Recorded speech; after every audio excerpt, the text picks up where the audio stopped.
And welcome to another... Why did he say take one? Because we might have... It's always one take. And then last time he didn't do it, and now he's back to not doing it. Not a problem, Jackie. Welcome to... Sorry, I just had a stint. Okay.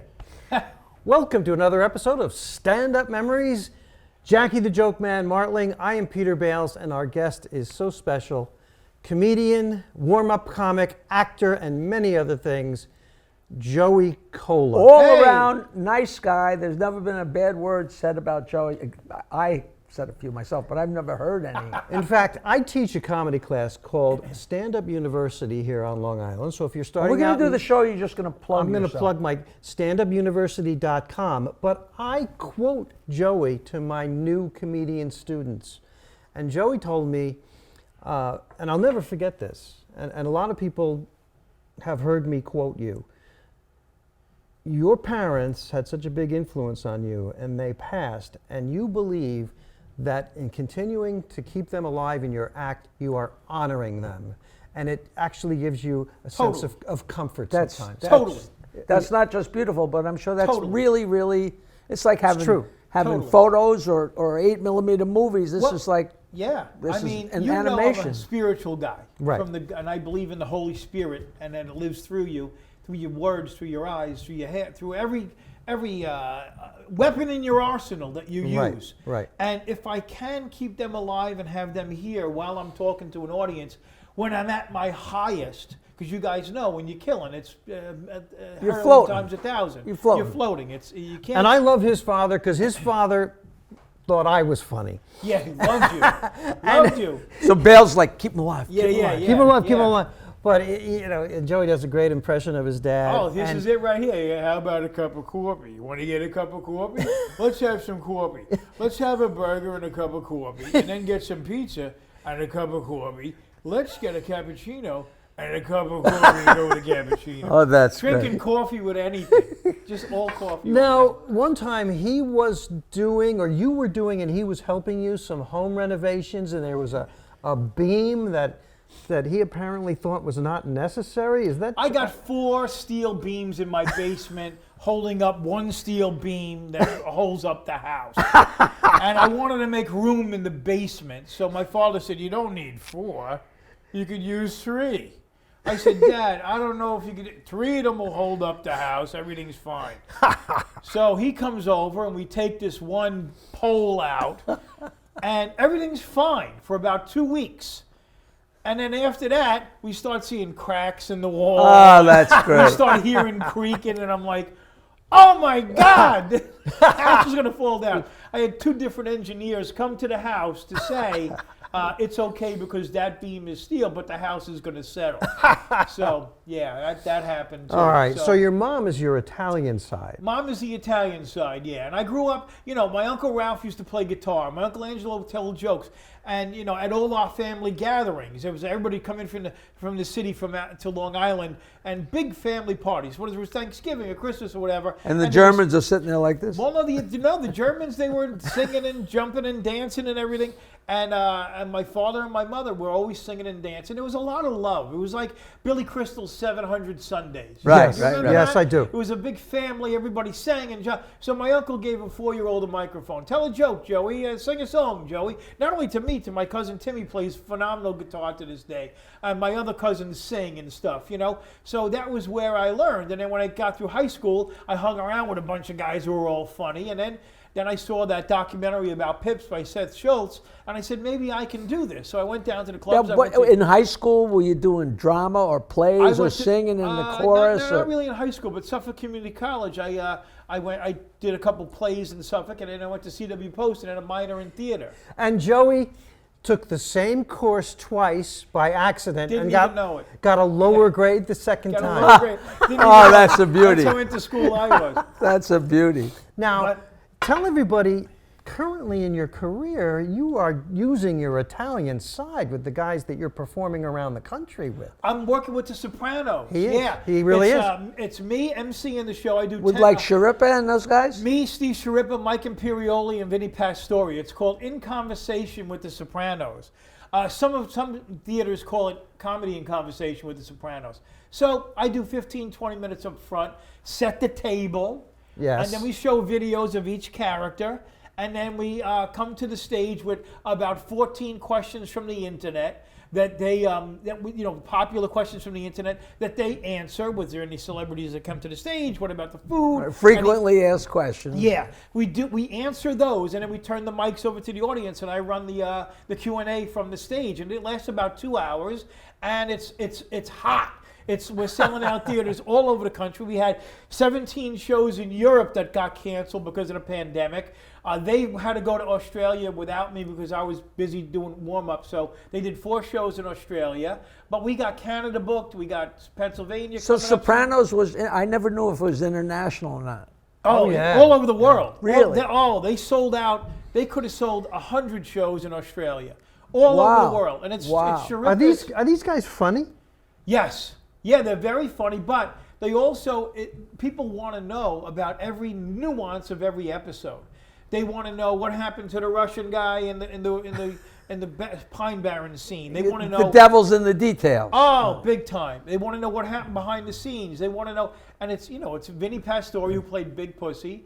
It's Steve Sciarippa, Bobby Bacala, and it's Mike Imperioli who played Christopher Moltisanti.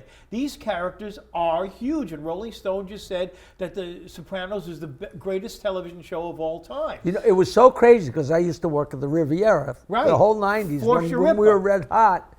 And I'd fill up the top of the Riv, and Sciarippa was the entertainment director. And he'd always say, Jackie, every time there's shooting here, TV, movies, whatever, I'd go and they give them all tickets and give them all dinner and whatever they wanted, and I'd try, and then he'd say, I'm in this movie, and then the next time I came back, he said, I wound up on the cutting room floor, and he's doing all this. Right. And finally, he gets this role in The Sopranos, and I see The Sopranos, and he's the size of a house. And I'm like, I was just at the Riviera. How'd he gain that kind of weight? But he was wearing a fat suit, but he's such a big guy with such a big neck. It looked absolutely, you would have never guessed in a million years. Right. You know? Well, he's much thinner now because he's got his role on Blue Bloods now. So he's much thinner. And Mike's actually a Buddhist who's a vegetarian. So we're starting to eat like him on the road now. And, he's a good influence? He's a very good influence. Do some audience members think these actors are actually the characters they played? Yeah, they do. Like when remember we used to warm up the soap stars? Yes. Remember the soap stars come to the club and the people would stand up. Why did you divorce? Leslie, when you should have been married to Jimmy and blah blah blah. And they think they're talking to the character. The first I got wind of that, I remember reading 40 years ago, was what Vince.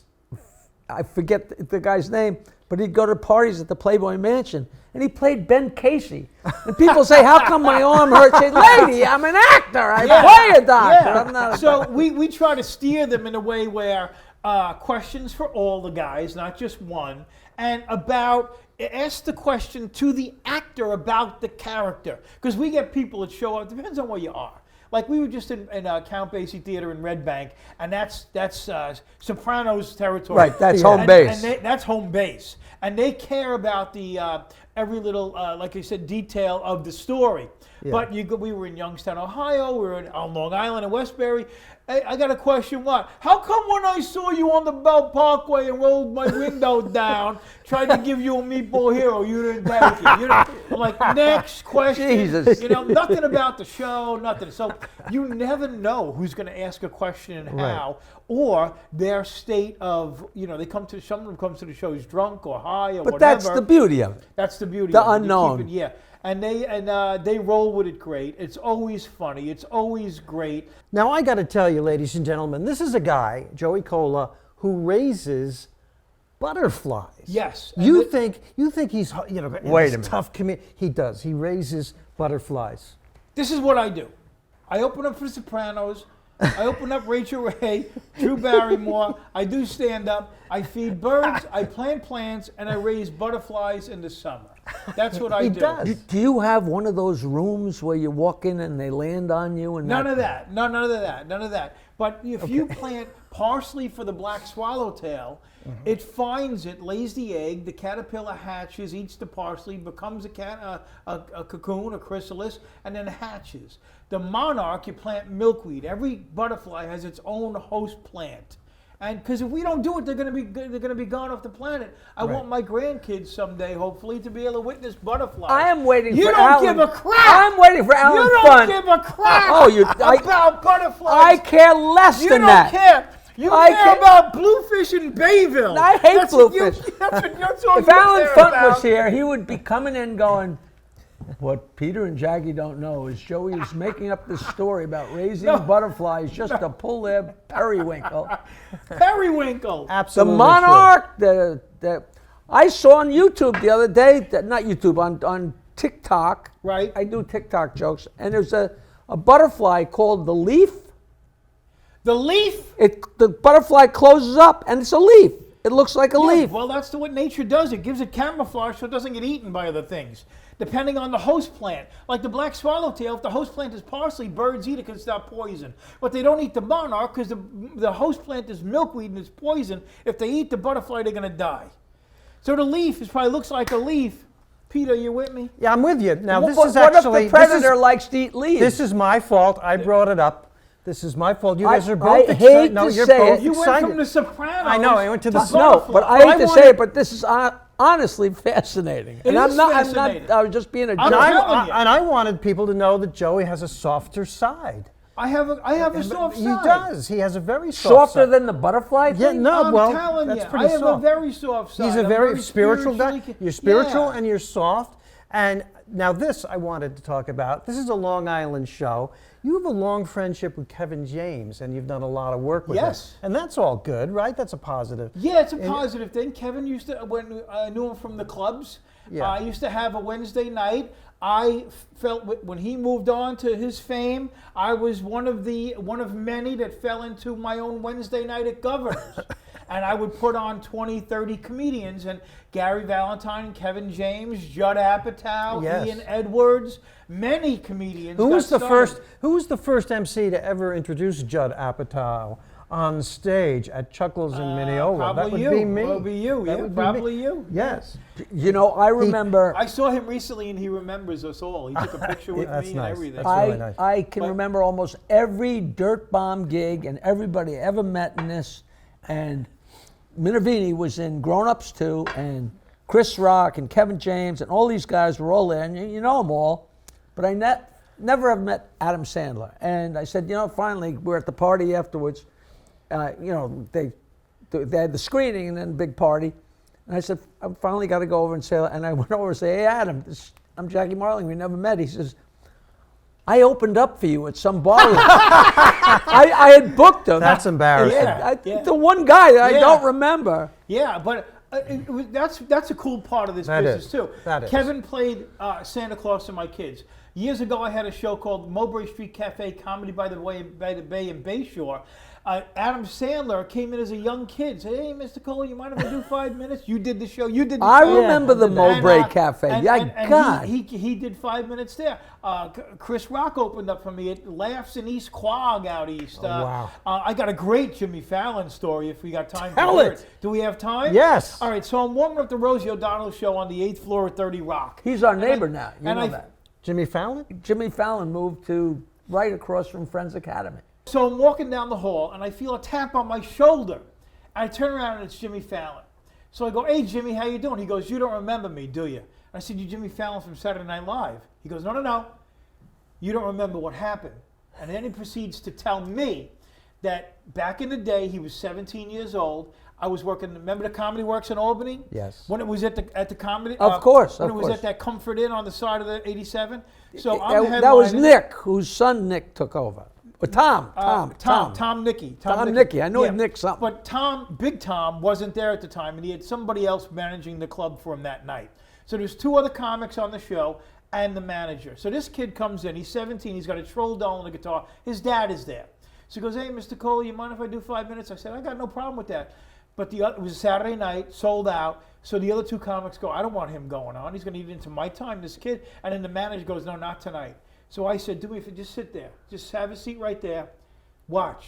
So the other two comics go on. I go on. In the middle of a 45-minute set, I go, I got to go to the bathroom, but I got a friend who's going to entertain you, Jimmy Fallon. He comes up with his Troll Donald's guitar, bombs for 5 minutes. But I put him on. A year later, same thing, because he's from Saugerties, New York, upstate. Right, he's from there. So a year later, same thing happens at Bananas in Poughkeepsie, but it's Harlan and Arlene Jamieson who run that club. Yep. And they were friends with him. So they go, Joe, you mind? I said, yeah, let me bring him up. I did it a year ago, I guess. So I forgot about it. So I bring him up. He gets a little bit better. He does like 10 minutes, and then I don't see him. Cut to 17 years later, he's tapping me on the shoulder, telling me this story. And he said to me, when I get a show, I'm putting you on. And I said, Jimmy, I'm fine. Don't worry about it. Just do Saturday Night Live. It's all cool. So 2 years after that, I'm at the Toronto Comedy Festival, and I'm talking to like Schimmel and a bunch of other people. And he comes running up to me, and he goes, I'm getting a show. I'm going to put you on. And I said, get the show and then call me. Sure enough, he got the show, called me April 1st, 2010. Ladies and gentlemen, he was nice to me back in the day. He's nice to me now. This is his CD. Welcome, Joey Kola. And he put me on. Oh, Isn't that's that a great great. story? That is a great My story. wife was with me. He gave us a tour at 30 Rock and everything. Just great. And whenever I see him now, he's just the greatest. That is a nice, Isn't that a nice that story? is a nice Yeah. story. Yeah. That's a far cry from, I told it on the show already, but he came up to, when Howard Stern was running for governor, we all Right. went up to Albany. Right. And he was a young guy who wanted to do comedy, and he was a big Stern fan, so he came looking for us. And I didn't know any of this, but people used to say, I want to be a comedian. And I used to say, quit. Because what else are you going to say? And if that slows you down, you haven't got what it takes. Exactly. So he calls up to promote Almost Famous on the Stern Show, and Howard's like, oh, you never came on the show, Joey. On the show, Jimmy. And he goes, yeah, it's nice to talk to you guys. I'm such a big fan. He said, but I did meet Jackie once. And Howard says, really? He says, yeah, you guys came up to Albany, and I wanted to meet you. And I found out what hotel you were in. And I went in, and I'm looking around, and sure enough, Jackie was at the bar. I went up to him, and I said, I want to be a comedian. And he told me to quit. And every time I've seen him, he told me what a great story that is. Oh, my God. And how great it'll be on the show. But unlike you, I can't get through. So I don't have a happy ending to it. But that's a great. Well, you know what? I used to put a lot of young comedians on. I learned that from you. Yeah. I learned that from you. I learned it. I mean, no one helped other comedians more than you guys. And Richard Jenny took me under his wing. And the great Richie Minervini, I owe my life and my career to him. You know, and then Don Marrera helped me. And when me and Minervini started Cinnamon, right. Rich Jenny, it took him 3 times on stage before we booked him. He was so bad. He came to I say governors. Came to Cinnamon 3 times. I mean, it was horrible. Yeah. And he became the funniest guy in the world. Yeah. You know. It took him a while to get the number of the room. That was Sadly, the late Rich Jenny. Yeah. Great guy. Joe Rogan on his podcast told a Rich Jenny story, and I was a part of it. He said I was with this other comic, Peter Bales. And we were at the East. He calls me Boyles. And Peter Bales. And we were at the East Side Comedy one weekend, and Rich Jenny was headlining, and he had to do 2 shows. And Joe Rogan and I witnessed Rich Jenny do 4 hours killing and not repeating one He was thing. amazing. That's like That is you have no that's a idea scary brand. how amazing that is. And speaking, is. What's even more amazing speaking of amazing, that's perfect. is what? We got through another show. Without me hurting you. Yes, that's true. And Tell me next you're a week, professor. I'm a professor. Tell me you have a comedy class. I have a comedy class, and That's about it. I quote both of you to the young comedians coming up. Joey to help them, and you as a warning. Quit. Say quit. Next week, a special treat, because Joey has a better half. Someone who keeps his life together. David Brenner. No, it's not David Brenner. It is the lovely Leonora Kola. world. My this whole is world. This is a first. Joey Kola's wife, Leonora, coming on stage, and she never does this. Next week is going to be a lot of fun. Breaking ground. Yes, we're breaking ground. I've been Peter Bales. You have been. Wait a minute. It's not only her first time on a show, it's the first time we've had a woman on the show, and we've got to have a lot more women on the show. I got so many texts, but you guys are so sexist. Oh my Seriously? God. Yeah, Really? like, where are the women? Where are the women? We're going to So here's a... Oh. So many problems. Anyway, this has been terrific. Next week is going to be so much fun. Peter Bales, Jackie the Joke Man Martling, and of course, Joey Kola. Cut me out. Please. Hey, a new episode of Stand Up Memories every Wednesday. How exciting is that? Starring me, Peter Bales, and right here, Jackie the Joke Man Martling. Please follow us on social media. Search it out. What is it? MeSpace? MySpace, Your space? TikTok, Instagram, Facebook. Doodah, doodah.